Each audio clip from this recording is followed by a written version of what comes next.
on this part, I want to talk about midside compression a little bit, the benefit, and why I feel midside compression can really enhance your mix and retain the integrity of your mix on mastering.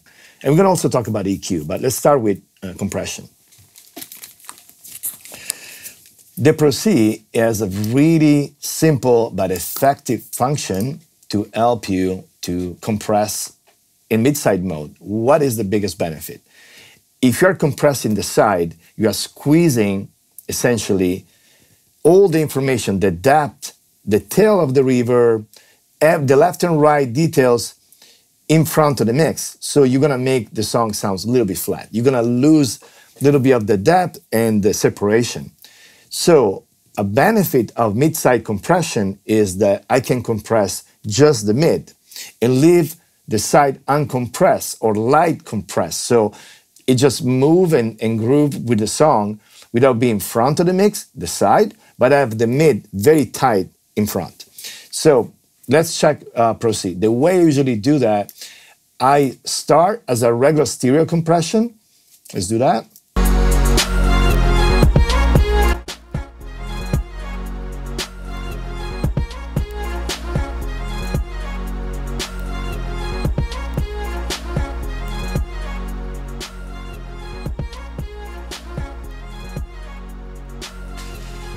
Let's do a little bit of internal sidechain filter.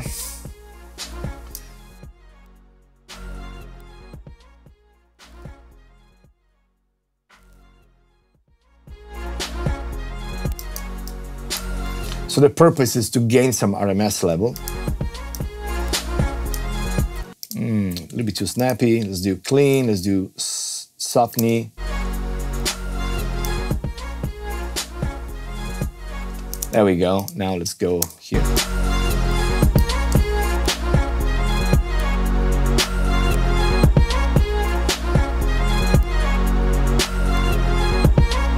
Let's take out the auto gain.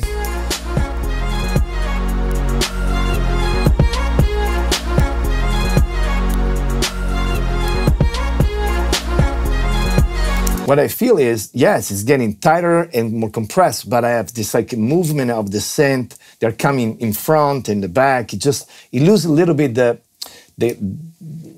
relationship between mid and side. So what I can do after, let's say that this is like that's the way I want to treat my compression, my stereo bus. What I can do after that, I just make mono. So if you move, see the rotary on your makeup gain, you pull the side completely to 0. Now we're gonna hear only mono.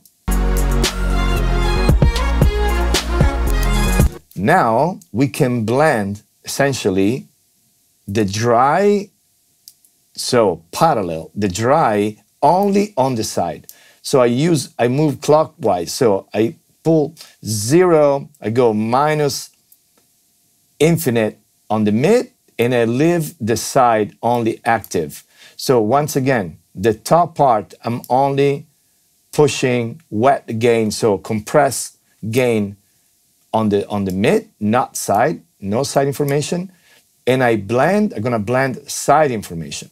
Now when I push the level, I'm gonna only push side without any processing.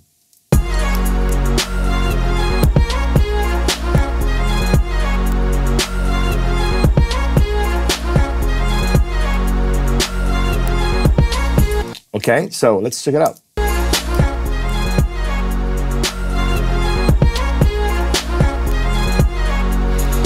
And this is like mid-side compression, essentially. I'm compressing the entire stereo field, but then I'm gonna play just the result on the mono, and I'm gonna blend the result of the side before compression.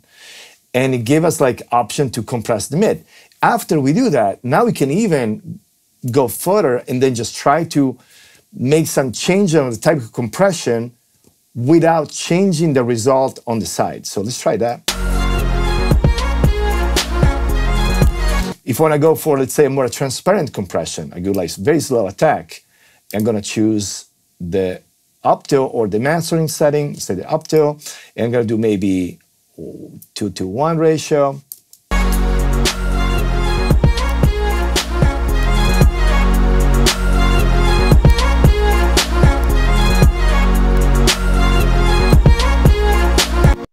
sounds really good. Let's see on the build. Let's go here.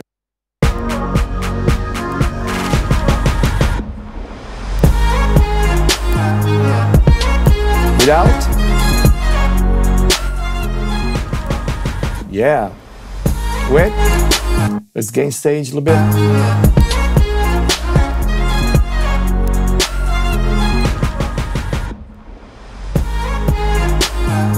If you notice now, we have a more control, sub-bass, kick, everything together, and the music just flowed around the mix in a more natural way. This is a good way to use mid-side compression. Now, let's talk about EQ, so post-mid-side. Let's open like one of my old favorite from Brainworks. What is the cool things about this EQ? So if I want to use this for technical purpose, I have side on this part of the EQ, I have mid on the left part of the EQ.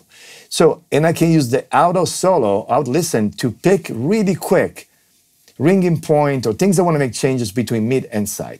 Let's check it out. Let's go on a part, let's go here. On a part that has a lot of information, let's see.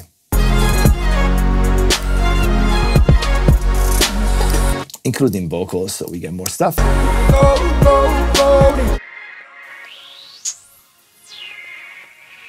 There you go, a little bit 2K.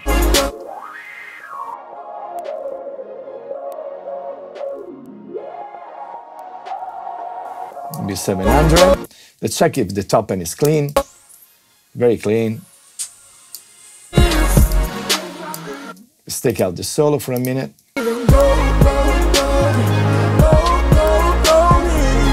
Little trick, when you do correction on the side, to kind of like don't lose the energy, I like to push a little bit the edges, so I do that. So I go very close,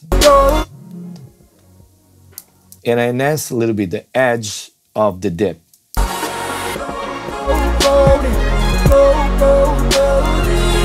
And I do same thing here.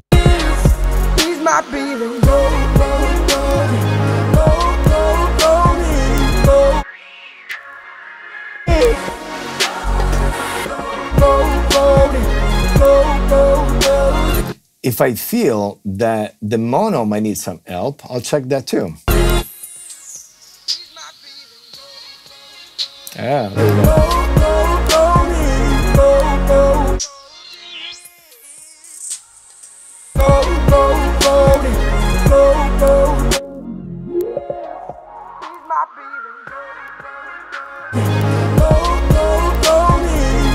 So I pick the cue based on what I feel. If there's like a very spiky little ringing point, I might do a very like close cue. If I feel that it's like a too much energy, very open, I grab more space. So cool things about the Brainworks, and also can make as a mono maker. So essentially I can say, okay, great, I make this decision.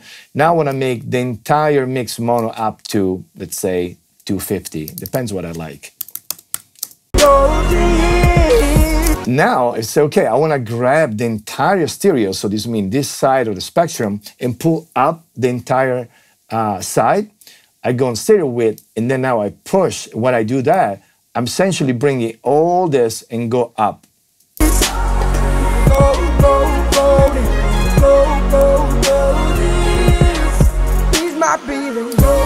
Let's check before and after.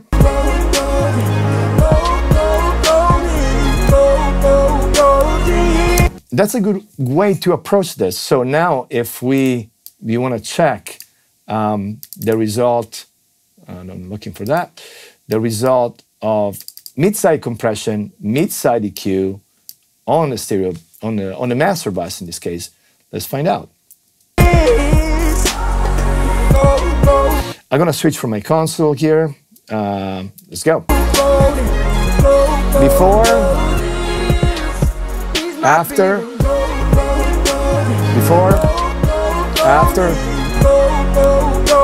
Very natural approach. So not necessarily mid-side means reinvent the mix, change everything, replace everything. It's a way to kind of like control and be able to have a very specific approach on mastering or mixing, making almost like the side and the mid detach and just play with one or the other one in relationships. All right. Guys, thanks for joining me once again. My name is Luca, My Mix Lab. I'll see you next time.